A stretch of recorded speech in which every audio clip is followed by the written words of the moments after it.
$1,400. That's the number on the check you're holding in the parking lot of a Planet Fitness in Tucson at 5:40 in the morning, and the ink is still wet because you signed it on the dashboard 4 minutes ago.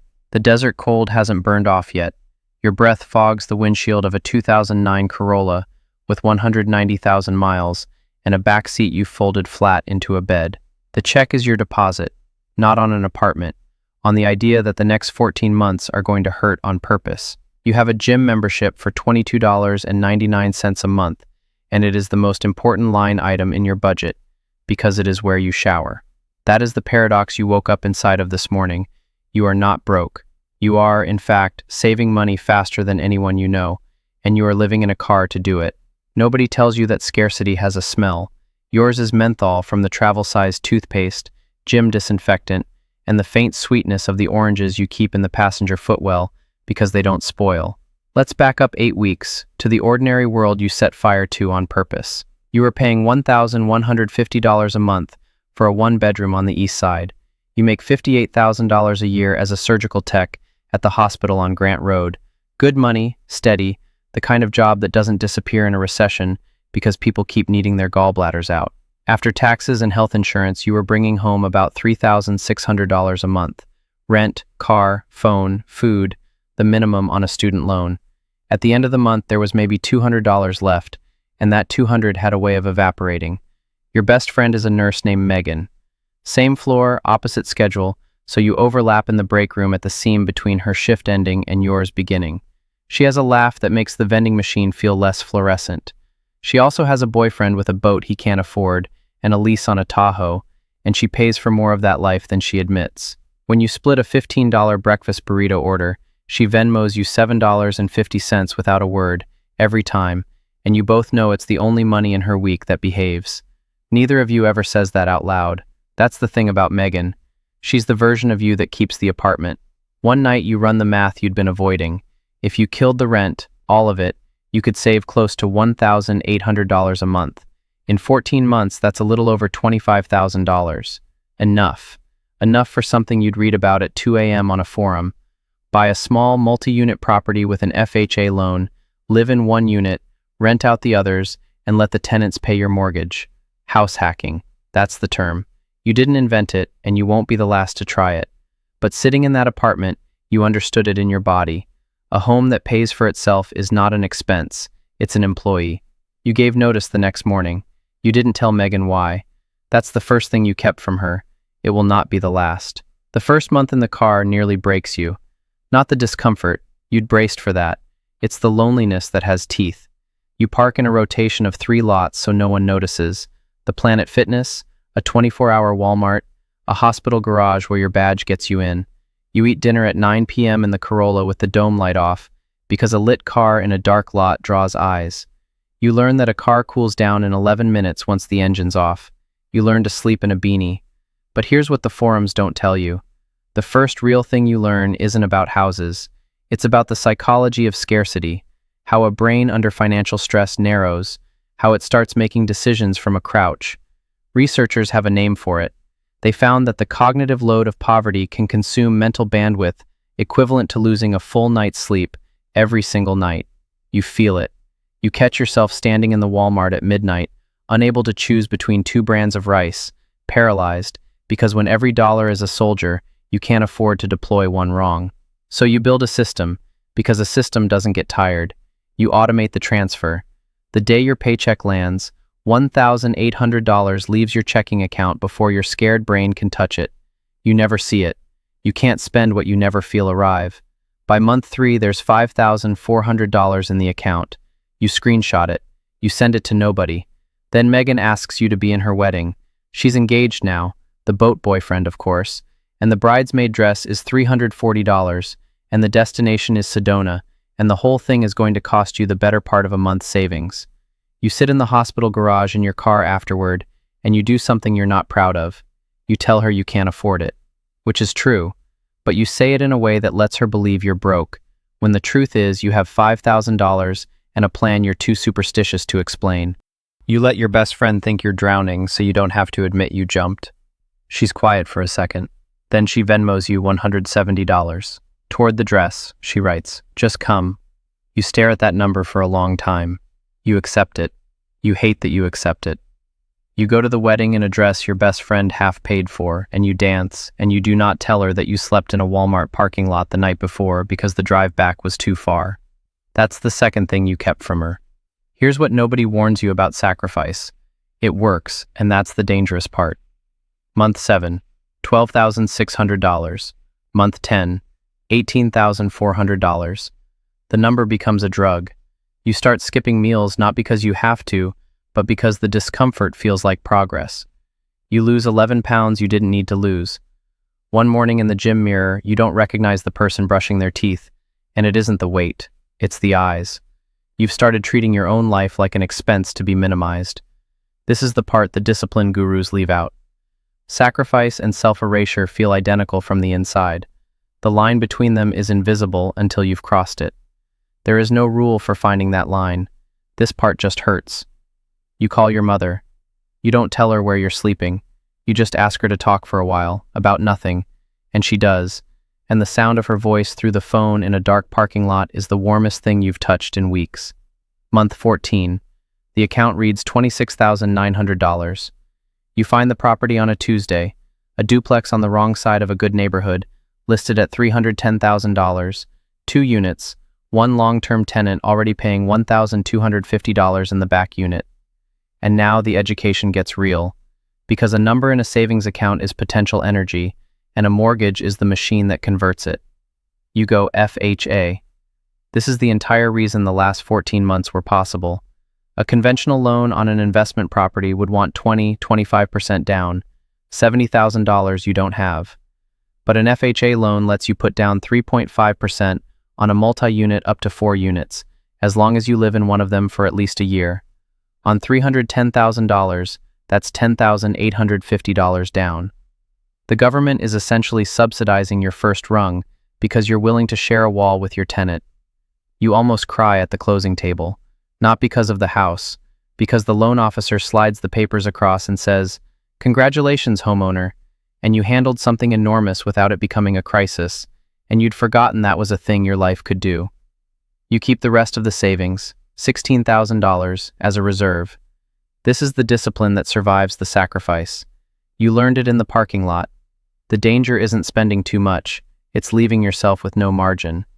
A house with no reserve is just a more expensive way to be one furnace away from ruin. You move into the front unit. The first night you sleep in a bed in a room with a door that locks, and you lie awake anyway, because your body has forgotten how to rest without an engine to listen for. Now watch the machine turn. Your mortgage, taxes, and insurance come to about $2,300 a month. The back tenant's $1,250 covers more than half before you've done anything. You rent your own unit's spare bedroom to a travel nurse rotating through the hospital for $900 a month, someone you barely see, someone who is also just passing through. Suddenly, $2,150 of your $2,300 housing cost is paid by other people. You are living in a home you own for $150 a month. Do you understand what just happened? The number that used to be your largest expense, shelter, is now almost entirely someone else's problem, and the asset underneath it is appreciating in your name. This is the snowball, and here is its physics. Your savings rate doesn't just recover, it detonates. You were saving $1,800 a month by not having a home. Now you have a home, and you're saving nearly as much because the home pays for itself. Within a year, the account is back over $20,000, and this time there's no parking lot attached to it. Around this time you meet Tyler. He's a respiratory therapist, 2 years older, and he makes almost exactly what you make. He hears you talk about the duplex and he laughs, kind but certain, and tells you he'd never sleep in a car for a house. Life's too short. He just leased a new Q5, the good trim, and he's got a beautiful apartment downtown with an exposed brick feature wall, and he is, in every visible way, doing better than you. His life photographs well. Yours smells like a rental unit that needs new carpet. You notice the gap between how your lives look and how they compound. You say nothing. Remember Tyler. The second property comes faster than the first, and the mechanism is the thing you couldn't have imagined in the parking lot. 2 years in, the duplex has appreciated. You bought at $310,000. A similar unit down the street just sold for $375,000. You didn't earn that $65,000. It accrued to you while you slept. The difference between working for money and owning something that works whether you show up or not. You do a cash-out refinance. You pull equity out of the first property, tax-free because borrowed money isn't income and the IRS doesn't tax debt. And you use it as the down payment on a second small multi-unit across town. You are now doing the thing the wealthy have always done and the poor are rarely taught. You are borrowing against an appreciating asset instead of selling it, letting the asset keep growing while its own value funds your next move. The tenants in Property 1 are quietly paying down the very loan that bought Property 2. The escalation stops feeling like effort and starts feeling like gravity. By year 4, you own 3 properties, 11 rental units total, and the education has changed shape entirely. You're no longer learning how to save a dollar, you're learning how to structure the flow of many. You move the properties into an LLC so that if a tenant ever sues, they reach the entity and not your bed. You start depreciating the buildings on paper. The IRS lets you deduct the wear on a structure over 27.5 years, a phantom expense that lowers your taxable income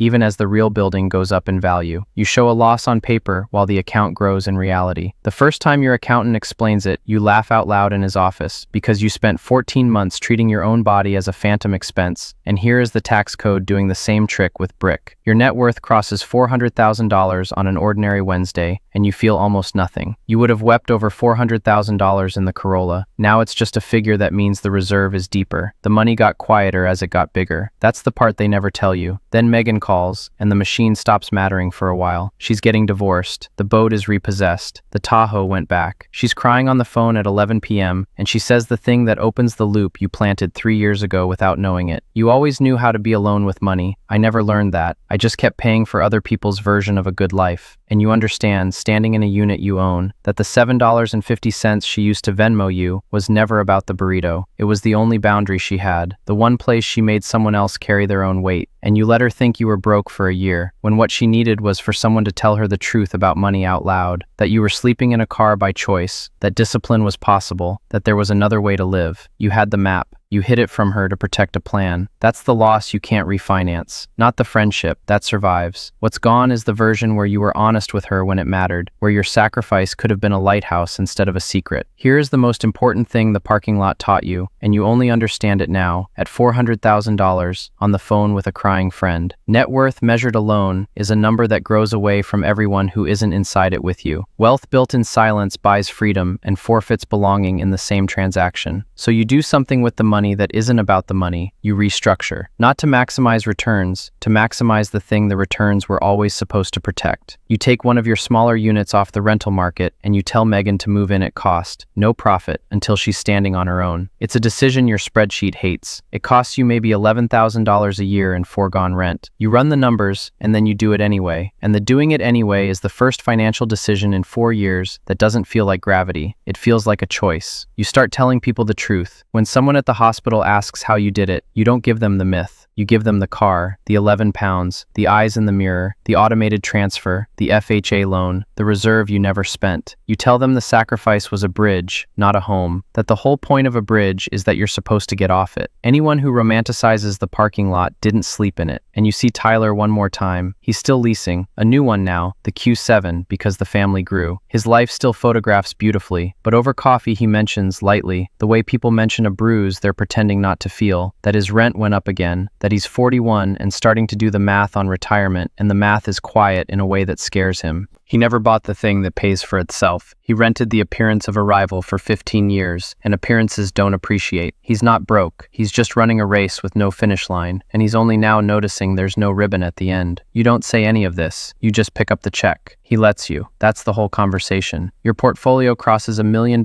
in equity in year 6. You're 34. You have 11 units, a reserve that could carry you 18 months, and a mortgage structure engineered so the tenants retire the debt while the buildings appreciate underneath them. You have, by every definition you carried into that Corolla, 1. And it feels exactly like the loan officer sliding the papers across the table. Calm, handled, the absence of the crouch you spent your 20s inside of. Not joy, something steadier and lonelier than joy. The nervous system finally believing the danger has passed, years after the danger actually passed. At 5:41 morning, you can't sleep, so you drive. You end up in the Planet Fitness parking lot in Tucson without deciding to. The same lot. The desert cold hasn't burned off yet. You sit in a car, a new one now, paid for in cash, a boring sedan because you learned that the best car is the one you never think about, and you look at the corner where you used to park the Corolla so the streetlight wouldn't hit your face. You pull up the bank app out of habit. 7 figures where $1,400 used to be. You screenshot it. Your thumb hovers over Megan's name. You could send it. You could finally show her the whole map. 4 years too late or right on time, you genuinely can't tell. The oranges are the thing you remember, how they never spoiled, how you needed one thing in that car that wouldn't rot, and you built an entire life around not rotting. And somewhere in there you forgot that a thing that never spoils is also a thing that never ripens. You put the phone down. The sun comes up on a lot full of empty cars. Whose weight were you really carrying all those years? And who did you let carry yours?